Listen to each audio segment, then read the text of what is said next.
Hi, everybody. It's Julia, your trusted travel expert, helping you find that je ne sais quoi wherever you are in the world. And as of now, this is June 17th, I believe is today's date. We have very exciting news. The EU has moved the US to the green list, which means that passengers or vacationers, people, citizens of the US, residents of the US, can visit Europe this summer, as of now, I think. Of course, each member state of the EU gets to make their own rules. So that announcement isn't just carte blanche, book your flights and let's go tomorrow and don't have to worry about anything. It may change things, but I wanted to sort of run through where you can go, what you can do, what it means, and let you know that it is possible to go to Europe now. I have friends that are there now. So, and I am going in a few weeks. And so this is sort of a precursor to when I actually go and tell you the on the ground stuff. So we are on the green list, so that is great. Now the caveats, like I said, is each member state can make their own rules. And remember, thanks to Brexit, the UK, so Scotland, England, Wales, and Northern Ireland are not included in the EU. The Republic of Ireland is included in the EU, but not Great Britain and Northern Ireland. Okay, so the other thing that came out very, very recently is the EU's vaccine passport, or digital health passport, I think is what they're calling it, or digital health certificate.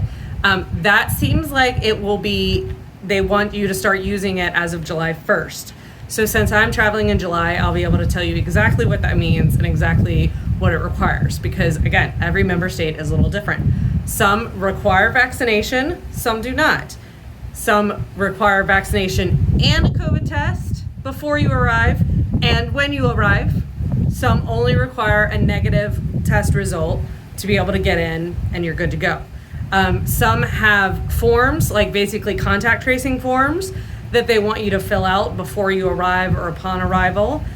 So there's lots of different things to navigate depending on which country you're going to. Children is another thing that varies greatly by country. Obviously, kids under, what is it now, 12, 16? I think 12 now.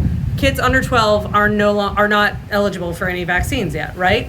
So whether those non-vaccinated children can go to a member country of the EU really depends on that country. Some are saying it's fine if they show up with a negative test result, like Greece. Some are saying nope, they have to be vaccinated, sorry. So, and some, you can, if they're up to 2, they're fine to come, but that 2 to 12, I don't know about that. So if you've got kids, there's an extra layer of complexity that you definitely want to contact me or contact a travel advisor or do your own reading. There are about 500 sites, but I will say that if you try and do the research on your own, go directly to the source. So go directly to the country's government page, either their health ministry or their tourism ministry, whichever page it is that is managing it. You want to go directly to the source to get the most accurate information. Because remember that as of today, still a lot of those EU member countries are on the do not travel level 4 for the CDC and State Department.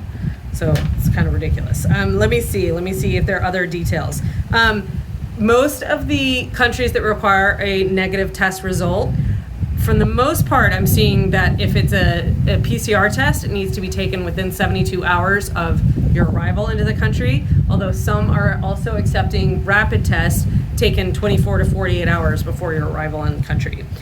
Some, like I said, some do require a test on arrival, like Italy. You have to be on one of their they're calling them quarantine-free flights or COVID-free flights, and that requires a lot of testing before, at the airport, when you arrive, all that good stuff, but you don't have to quarantine when you get there. Now, taken from a friend who has just come back from Croatia, no matter whether you're using a digital passport of any sort, whether the airline offers one or the EU has one, you want to also have a paper copy of everything, of your test results, and a paper copy of your vaccination card. Now, we've talked about whether you should laminate them or not. I think the best solution that I'm hearing is to put them in like a little plastic, like almost like a name tag, like some sort of little plastic holder and maybe taping that to your passport so that you don't lose it, you don't forget it, and it doesn't get damaged. That seems to be the best, because if we need booster shots or something like that, we need to add it.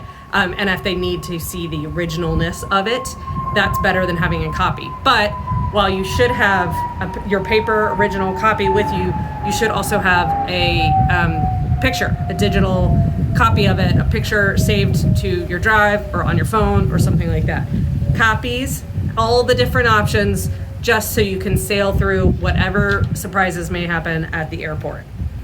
And then, yes, as of today, no matter your vaccination status, you still need a test, a negative COVID test result to return to the U.S. from any international destination. So this applies to Europe. You will need a negative test 72 hours before you are boarding your flight home so that the U.S. will let you in. Because I recently had friends that had to quarantine for 10 days. And just so you know, if you have travel insurance, that potential quarantine, which is a risk that you have to be willing to take, travel insurance will cover that quarantine, or at least a vast majority of your expenses associated with that quarantine if you do end up testing positive while you're abroad. So that's why travel insurance is more important than ever. And I think I'm going to end it there, because there's so many specificities for every different case and every different country that I would rather you just get in contact with me if you have any questions about your specific case and your specific country that you're wanting to go to.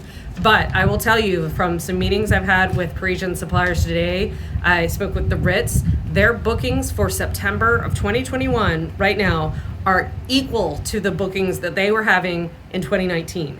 So this whole Europe is empty and there aren't any tourists is not going to last. And so if you want to see it when it's still pretty empty and amazing without the hordes of people, this is the summer to go. And Europe stays beautiful up until October, most of Europe, maybe not Scandinavia, but Southern Europe, Portugal, Spain. I know I'm going to be in Portugal and Spain in early October, and it is a perfect time to go. I can't emphasize it enough. And of course, these regulations are going to keep relaxing, theoretically, assuming all vaccination rates keep rising. So this is the time to go. So let me know, give me a call, and I would be happy to help you get there. That's it for now. I'll talk to you next week. Bye.